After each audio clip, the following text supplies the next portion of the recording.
क्या आपने कभी गौर किया है कि इंसान की सबसे अजीब आदत क्या है? वो जिस चीज को पाना चाहता है उसे पाने के बाद भी ज्यादा देर तक खुश नहीं रह पाता। बचपन में लगता है कि बस बड़े हो जाएं फिर जीवन आसान हो जाएगा।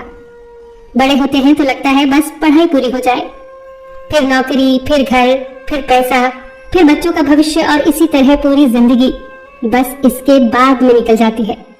लेकिन सवाल ये है कि आखिर वो बाद कब आता है? क्योंकि जब एक इच्छा पूरी होती है उसी समय दूसरी इच्छा जन्म ले लेती है। ऐसा लगता है जैसे इंसान एक ऐसी सीढ़ी पर चढ़ रहा है जिसका आखिरी पायदान है ही नहीं। क्या समस्या इच्छाओं की अधिकता है या समस्या कहीं और है? देखिए, अगर किसी प्यासे को पानी चाहिए तो यह गलत नहीं है। अगर कोई बेहतर जीवन चाहता है तो इसमें बुराई क्या है?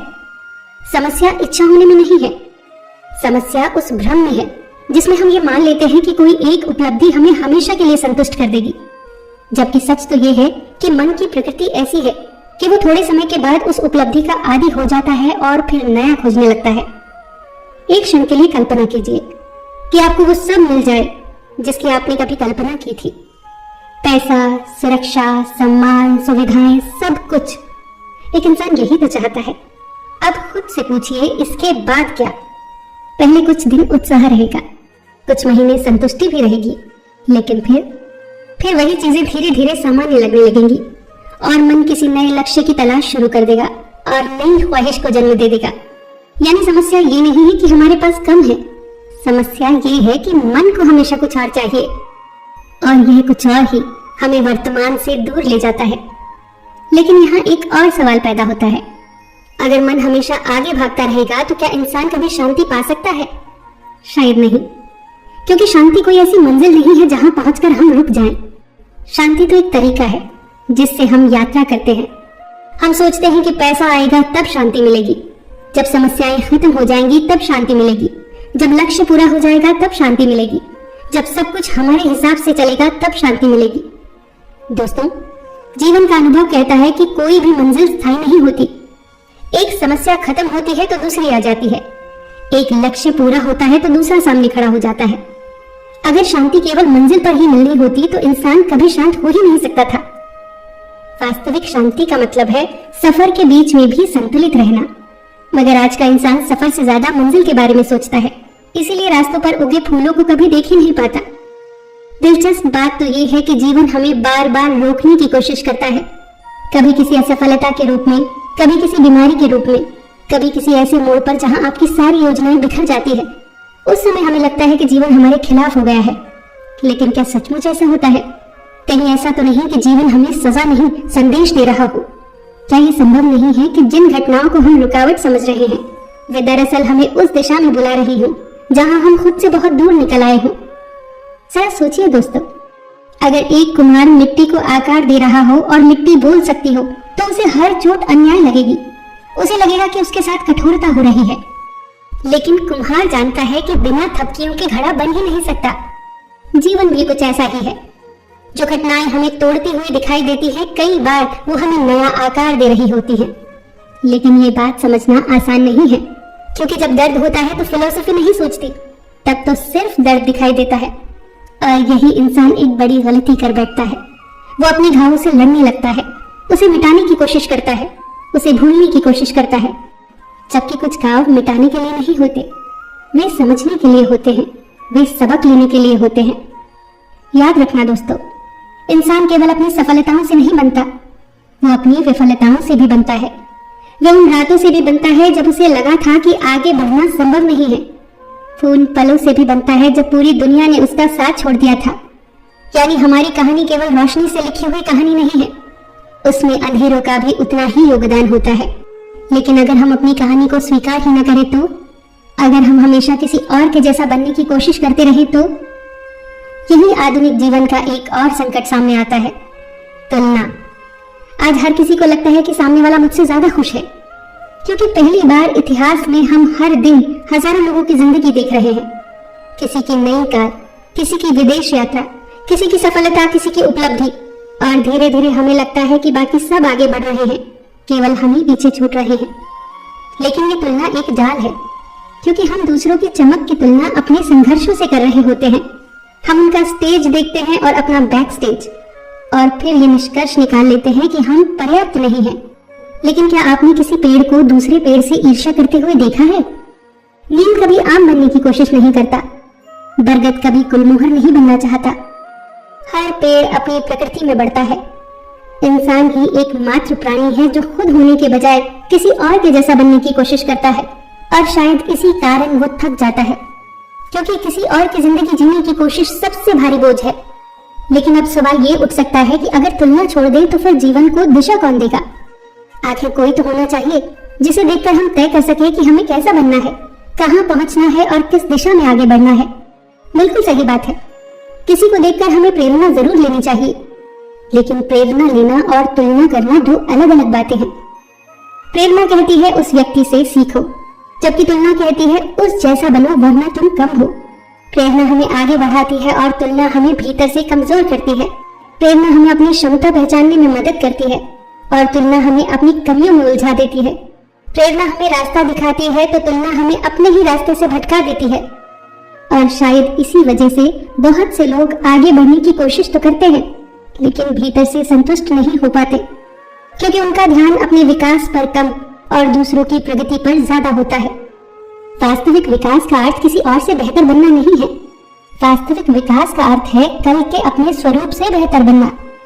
एक बीज का पेड़ बनना विकास है, एक बच्चे का चलना भी विकास है, एक नदी का अपने रास्ते पर आगे बढ़ते रहना विकास है। दिलचस्प बात तो यह है कि न तो बीज किसी दूसरे बीज को देखकर पेड़ बनता है, न बच्चा किसी दूसरे बच्चे से मुकाबला करके चलना सीखता है, और न नदी किसी दूसरी नदी की तुलना करके बहती है। ये सभी अपनी प्रकृति के अनुसार बढ़ते हैं। इसी तरह इंसान की असली प्रगति भी तब शुरू होती है जब वो दूसरों की ओर देखने की बजाय अपने भीतर की संभावनाओं को पहचानना शुरू करता है। विकास का अर्थ किसी और से बेहतर बनना नहीं है। विकास का अर्थ है कल के अपने स्वरूप से बेहतर बनना, और ये सुधार जितना छोटा हो उतना अच्छा, क्योंकि जीवन में बड़े परिवर्तन अक्सर छोटे छोटे कदमों से शुरू होते हैं। एक अतिरिक्त पन्ना पढ़ना, 10 मिनट टहलना, किसी को ध्यान से सुनना, एक शिकायत कम करना, एक धन्यवाद ज्यादा देना। ये छोटी छोटी बातें छोटी लग सकती हैं, लेकिन पूरी जिंदगी इन्हीं छोटी बातों से बनती है। समुद्र भी बूंदों से बनता है और चरित्र भी छोटी छोटी आदतों से।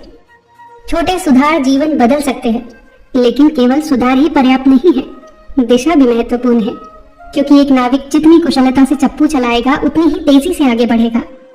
मगर अगर दिशा गलत है तो उसकी मेहनत उसे मंजिल के करीब नहीं, उससे दूर ले जाएगी। इसीलिए सवाल सिर्फ बेहतर बनने का नहीं है, सवाल ये भी है कि हम किस ओर बढ़ रहे हैं। और यही प्रश्न धीरे धीरे हमें जीवन के उद्देश्य की ओर ले जाता है। बड़ी ही दिलचस्प बात है दोस्तों कि अधिकतर लोग उद्देश्य को किसी बड़े लक्ष्य के रूप में देखते हैं। उन्हें लगता है कि जीवन का उद्देश्य कोई असाधारण उपलब्धि होगी, कोई महान मिशन होगा, कोई ऐतिहासिक कार्य होगा। लेकिन जीवन हमेशा इतना नाटकीय नहीं होता।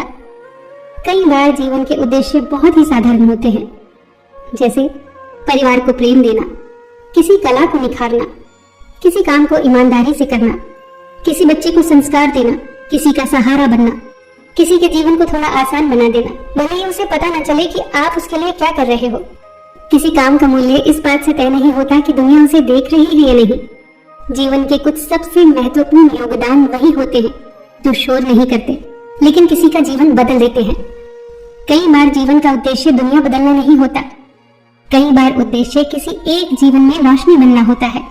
और जब इंसान अपने उद्देश्य को समझ लेता है तब उसका काम के प्रति नजरिया भी बदलने लगता है। आजकल अधिकतर लोग काम को सिर्फ कमाई का साधन मानते हैं और इसीलिए उन्हें काम बोझ लगता है। लेकिन जरा मधुमक्खी को देखिए, वो ये सोचकर फूल पर नहीं बैठती कि उसे पुरस्कार मिलेगा, वो बस अपना काम करती है और अनजाने में उसका ये छोटा सा काम पूरी प्रकृति के लिए उपयोगी बन जाता है। परागकण के कारण पौधों पर कई फूल उगाते हैं और प्रकृति का संतुलन बना रहता है। यानी उसका ये छोटा सा काम एक बहुत बड़े तंत्र का हिस्सा है। इंसान भी जब यह समझता है कि उसका काम केवल उसकी तनख्वाह से जुड़ा नहीं है, बल्कि किसी बड़े ताने बाने में योगदान दे रहा है, तब काम का अर्थ बदल जाता है। फिर काम सिर्फ जिम्मेदारी नहीं रह जाता, वह अभिव्यक्ति बन जाता है।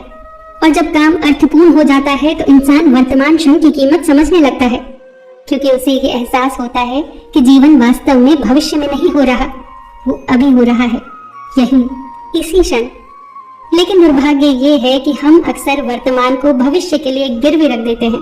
हम कहते हैं कि जब ये होगा तब खुश रहूंगा, जब वह मिलेगा तब संतुष्ट होऊंगा, जब समस्या खत्म होगी तब चैन मिलेगा। लेकिन जीवन इंतजार नहीं करता, वो हर क्षण बीत रहा है और जो क्षण चला गया वो कभी वापस नहीं आएगा। हो सकता है आज आपके बच्चे ने आपको खेलने के लिए बुलाया हो और आपने कहा हो अभी नहीं, बाद में।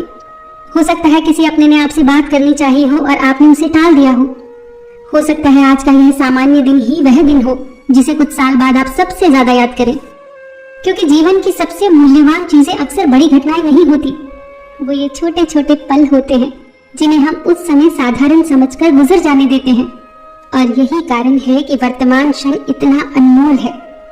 और वर्तमान में रहने की कला हमें एक और महत्वपूर्ण स्थान पर ले जाती है और वो है प्रकृति। प्रकृति वर्तमान में जीने की सबसे बड़ी शिक्षक है। पेड़ भविष्य की चिंता नहीं करते, नदियां अतीत का बोझ नहीं उठाती, बादल अपनी तुलना किसी और बादल से नहीं करते। प्रकृति हमें सिखाती है कि जीवन का प्रवाह कैसा होना चाहिए। सुबह की पहली धूप को चुपचाप महसूस करो, बारिश की बूंदों की आवाज सुनो, आपके भीतर कुछ शांत होने लगेगा। जानते हो क्यों? क्योंकि प्रकृति हमें हमारी मूल लय की याद दिलाती है, वो लय जिसे हमने शहरों, मोबाइल की स्क्रीन और भागदौड़ में कहीं खो दिया है। और जब ये जुड़ाव गहरा होता है तब इंसान के भीतर एक नया भाव जन्म लेता है, कृतज्ञता का भाव। क्योंकि अब उसे समझ आने लगता है कि वो अकेला नहीं है, उसका अस्तित्व हजारों अदृश्य सहयोगों पर टिका है। उसकी रोटी, उसकी हवा, उसका पानी, उसका ज्ञान, उसका जीवन, सब किसी न किसी के योगदान का परिणाम है। और जब ये समझ पैदा होती है तब ध्यान इस बात पर नहीं जाता कि मेरे पास क्या नहीं है, तब ध्यान इस बात पर जाता है कि मेरे पास कितना कुछ है। यहीं से शिकायतें कम होने लगती है और शांति बढ़ने लगती है। और जब इंसान के भीतर कृतज्ञता बढ़ने लगती है तो वो धीरे धीरे दूसरों के साथ भी जुड़ने लगता है। हम अक्सर सोचते हैं कि मेरी जिंदगी मेरी मर्जी, लेकिन असलियत तो ये है कि हम अकेले रह ही नहीं सकते। सुबह की चाय की पत्ती से लेकर रात को सोने के बिस्तर तक हमारी हर जरूरत के पीछे किसी न किसी दूसरे इंसान की मेहनत जुड़ी है। जब हमारा पूरा जीवन दूसरों पर टिका है तो हमारी खुशियां भी सिर्फ हमारी अकेले की हो ही नहीं सकती। समाज तब खूबसूरत बनता है जब हम मैं से ऊपर उठकर हम के बारे में सोचना शुरू करते हैं। जब हम सिर्फ बोलते नहीं, सुनते भी हैं। जब हम सिर्फ लेते नहीं, देना भी सीखते हैं। जब हम सिर्फ खुद को नहीं, दूसरों को भी अहमियत देते हैं। हम साथ मिलकर चलते हैं, सामंजस्य और तालमेल बिठाकर। तालमेल बिठाने का मतलब दूसरों के रंग में रंग जाना और हाँ में हाँ मिलाना नहीं है। सही तालमेल वो है जहाँ आप रहें, वो रहे और फिर भी दोनों साथ मिलकर चलें। एक बगीचे में गुलाब भी होते हैं, मोगरा भी होता है और गेंदा भी। अगर सारे गुलाब बन जाएं तो शायद बागीचा उतना आकर्षक ना लगे। खूबसूरती इस बात में है कि गुलाब अपनी खुशबू रखे और मोगरा अपनी, लेकिन दोनों एक ही मिट्टी में साथ साथ खिले। दोस्तों, हम इस पूरी कायनात का जर्रा मात्र हैं, जैसे समंदर की एक लहर। लहर को लगता है कि वह समंदर से अलग है और वो सबसे ऊंची उठकर सफल होना चाहती है, लेकिन क्या सच में लहर का अस्तित्व समंदर से अलग है? वो लहर कुछ और नहीं बल्कि खुद एक समंदर ही है। हम भी उसी लहर की तरह हैं, दिखते अलग हैं पर जुड़े हुए उसी समंदर यानी ब्रह्मांड से हैं। सच तो ये है कि जिस चैन और सुकून को हम पूरी दुनिया में बाहर की कामयाबियों में ढूंढ रहे हैं वो कभी खोया ही नहीं था, वो तो हमेशा हमारे भीतर ही था। बस हम बाहर के शोर में इतने दूर निकल गए थे कि इस छोटे से जर्रे के भीतर छुपे उस असीम सुकून की आवाज को सुनना भूल ही गए थे। वर्तमान को महसूस कीजिए दोस्तों, और जीवन की इस अनमोल यात्रा को पूरी जागरूकता के साथ जीते रहिए। इसी विचार के साथ मैं आपसे विदा लेती हूँ। फिर मिलेंगे दोस्तों अगली ऐसी ही वीडियो के साथ। तब तक के लिए अपना ख्याल रखना और हमेशा मुस्कुराते रहना।